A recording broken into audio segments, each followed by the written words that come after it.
मित्रांनो, नमस्कार. राम राम. मी पत्रकार तांबोळी येजी टॅम संपादक अकलूज मंथन बोलतो. मित्रांनो, ज्या वेळेस अकलूज नगरपालिकेच्या निवडणुका चालू होत्या त्यावेळेस राजकारण्यांनी काही भाषणात जे काही उल्लेख केलेला होता, ज्या काही गोष्टी बोललेल्या होत्या, काही स्थानिक नेत्यांवर बोललेले होते किंवा येणाऱ्या काळात त्यांचा पक्ष कशा पद्धतीने पुढे नागरिकांसाठी कार्य करणार आहे हे सांगितले होते. मित्रांनो, एक लक्षात घ्या, आता त्याच्यातल्या भाषणाच्या वेळी ज्या ज्या गोष्टींचा उल्लेख केलेला होता, असं वाटतं की नेते मंडळींना त्या भाषणांचा विसर पडलेला असावा काय की, किंवा सोयीनुसार ते विषय टाळण्याचा प्रयत्न करीत असावेत, बदलण्याचा प्रयत्न करीत असावेत, अशी एक शंका नागरिकांमधून घेतली जाते. आता प्रश्न असा आहे, अकलूज शहर हे एक राजकारणातलं उदाहरण म्हणून जर घेतलं की या ठिकाणी इथले सत्ताधारी स्थानिक सोडली तर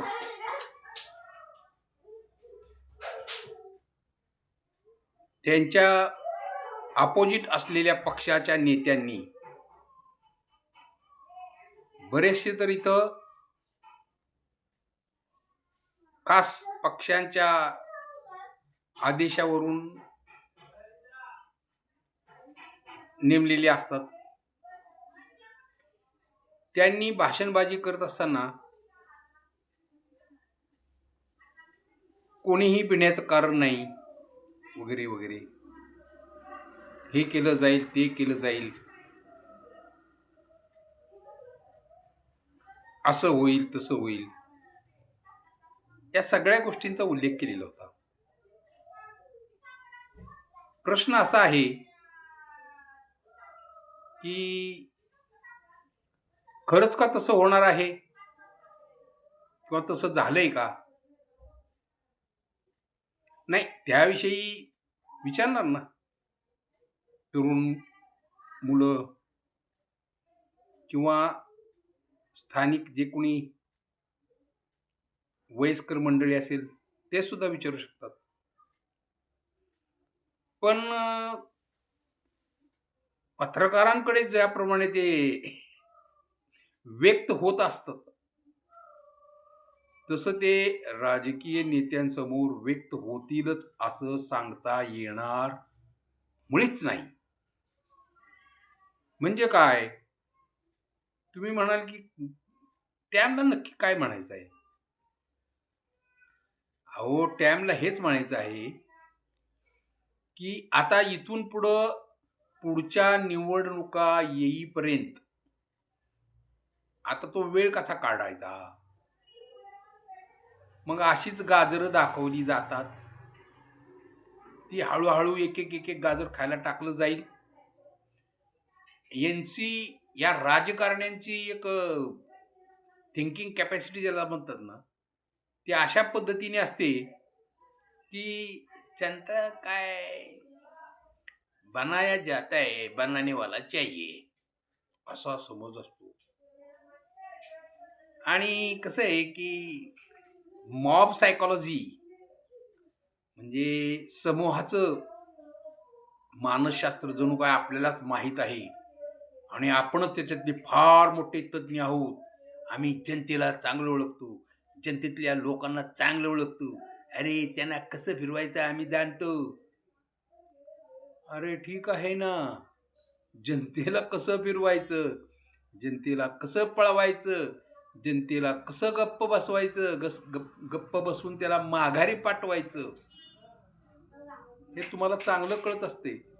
पण तुम्ही हे विसरला, जे आम्ही तुम्हाला व्हिडिओमधून सांगितलेलं होतं, की चर्चा अशी चालू होती, की ज्या कोणी पार्सलने नको नको त्या गोष्टी इथं मांडलेल्या होत्या आहेत, त्या काळात त्या पार्सलला आता इथून माघारी पाठवायचं म्हणे. आता हे काय असते, ती पार्सलची भाषा काय असते, राजकारणी कशाला ते पार्सल पार्सल म्हणून त्याचा उल्लेख करत असतात. याचं जर सांगायला गेलो तर सांगण्याची सुद्धा आवश्यकता नाही. त्यांना माहीत आहे, निश्चित माहीत आहे. कसं आहे, की बाहेर गावाहून येणारे नेते मंडळी, पक्षाचे नेते मंडळी, ते साधारणपणे माहिती काढून त्यांचे कार्यकर्ते म्हणा, त्यांचे लोक म्हणा, त्यांच्याकडून माहिती घेऊन सांगीवंगीच्या गोष्टी तेच मांडायचा प्रयत्न करतात ना. का असं आहे, काय नाही बाबा, इथं बरेचसे केसेस झालेले आहेत, पोलीस दप्तरात त्याची नोंद आहे, अमुक झालेलं आहे, तमुक झालेलं आहे. अहो, पोलिसात जाऊन केसेस करणं इतकं सोपं वाटतं का? इतकं सोपं आहे का? पोलिसांना तेवढं ज्ञान आहे, कोणती केस घ्यायची, कोणती केस म्हणजे कशाला महत्त्व द्यायचं आणि कोणत्या गोष्टीला नंतर रीतसर न्याय मिळेल याच्यासाठी काय करावं लागते, काय करावं लागेल याचं ज्ञान असते. पण राजकीय पक्षांच्या भाषणबाजीच्या वेळेस त्या अतिउत्साहाच्या भरात बऱ्याच काही गोष्टी बोलून जातात आणि स्टेजवर गेल्यानंतर ते वाघ असतील, सिंह असतील किंवा हत्ती असतील किंवा उंट असतील म्हणा, काही म्हणा, आपणच आणि हे आपले सगळे नागरिक नाही, हे ऐकून घेणारे, असा गैरसमज जास्तीत जास्त होतो आणि त्या ओघात ते बोलत राहतात, सांगत राहतात, तुम डरो मत, हम है, हम उधर बैठा है, हम ऐसा करने वाला है, वैसा करने वाला है, हमारे हाथ में सब है, हमारे इसमें सब है. अरे, तुम्हारे हात में आहे तो बाकी की क्या पैर में आहे क्या? त्याच्या काय पायात आहे का काय? त्याच्या पण हातात आहे ना, असणार ना काही. ते राजकारणात आहेत म्हणजे त्यांना समोरच्याला नेहमी मोठा समजावं, समोरचा हा शूर समजावा, धाडशी समजावा, असं पूर्वीच्या काळी ज्ञान दिलं जायचं. समोरच्याला कधीही लहान समजू नका, अन्यथा तर त्या धुंदीत तुम्ही राहचाल आणि समोरचा बाजी जिंकून जाणार, असं शिकवलं जायचं. त्या शिकवणुकीला म्हणजे वयस्करांच्या शिकवणुकीला फाटा मारून, अब हम बोलेंगा सो वही होएगा, हम करेगा सो वही होगा, हम बोलेगा सो वही होगा, हम करेगा सो कायदा रहेगा. अरे बापरे, मग इथं देशात जे संविधान म्हणा, कायदा मंडळ म्हणा, हं, न्याय खातं म्हणतात, ते कशाला बसलेलं आहे? त्याच्यासोबत चौथा स्तंभ म्हणून पत्रकारांना गणलं जातं. बरोबर आहे का? त्याच्यातले काही असू शकतात ना आमच्यासारखे. पत्रकारांना काहीतरी आपण खिशात घालू शकतो वगैरे वगैरे हे जो विचार असतोय ना, तो विचार त्यांनी सोडून द्यावा खरं. अर्थात काय माहिती का, ते काय काय चाली खेळू शकतात आणि काय काय करू शकतात. आता माझ्यासारख्या वयस्कर पत्रकाराला कळणार नाही तर कुणाला कळणार हो? सांगा की. पण माझ्यासारखे पण काही पत्रकार असतात, नाही असं नाही. त्यांची कसं असतं की ज्या काही गोष्टी आपण करतोय त्या चांगल्याच करायच्या ना, व्यवस्थित करायच्या, नीट पटवून सांगायच्या आणि सत्य ते सांगायचं, त्याला काय अडचण आहे.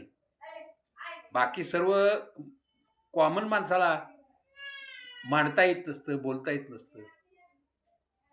पत्रकार योग्य बाजू घेऊन मांडत असतोय आणि प्रश्न विचारत असतोय. त्या प्रश्नाची उत्तरं मिळत असतील तर उत्तमच. जर नाही दिली तर त्यांचं त्यांच्या बरोबर. हो का नाही? मग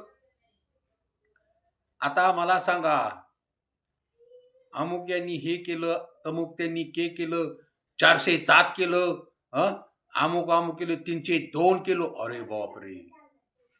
अरे इथे करूच तर काय तुम्ही काय झोपला होतात काय सगळे? दाखवा ना. समोर दाखवा की इथं. एक तरी उलगडून झालेलं आहे का? तर बोलना बहुत अलग है भैया. भावा, कळलं का? प्रत्यक्षात कृतीत उतरवणं भयंकर कठीण असते. हं? आता या गोष्टी जर बघायला गेलं तर ते साहजिक आहे. हे कोणाविषयी तुम्ही बोलताय? अर्थात इथलं सत्ताधारी जे कोणी आहेत त्यांच्या विरोधात कोणता पक्ष आहे सांगा बघू? अर्थातच बीजेपी. आणि बीजेपीचे कलाकार कोण आलेले होते इथं? मोठमोठे कोण होते ते तुम्हाला आठवते? महत्वाचे इथले बरेच दिवस आता आता स्थायिक व्हायला निघालेले रामभाऊ सातपुते आहेत हे पण तुम्हाला माहीत आहे. आणि त्यांच्या सोबत आलेले गोरे साहेब इथं येऊन बोलून गेलेले. असं म्हणतात की त्यांना काँग्रेसचा बराचसा अनुभव आहे पूर्वीचा. ते सोलापुरात पण काही गोष्टी बोलायला गेले पण आता ते कसं झालं की त्याचं दहजमा होऊन बसला. असो तो भाग नाहीये. आपण जर अकलूज शहरापुरता विचार केला तर शहरातले लोक, तरुण विचारणार, बोलणार आणि जर जमत असेल तर ते होत आहे म्हणून सांगायला काय का हरकत आहे. अमुक एक आम्ही गोष्टी करतोय, करणार आहे असं सांगायला काहीच हरकत नाही. अहो जेवढी गोष्ट तुम्ही समोरच्या लोकांसमोर मांडून करचाल तेवढं उत्तम होईल. झाकरीत काही गोष्टी करायला गेलं की ते अंधारात जाईल. त्याचा काहीही फायदा होणार नाही. बघा मित्रांनो, तुम्हाला हे आवडते का? तुम्हाला आवडलं तर लाईक करा, शेअर करा आणि सबस्क्राईब करा प्लीज. आता इथून पुढे मी बोलणार कारण आतापर्यंत 30 एक तर झालीत. आता हे 31वा असणार आहे. पुन्हा भेटूया. ओके, नमस्ते.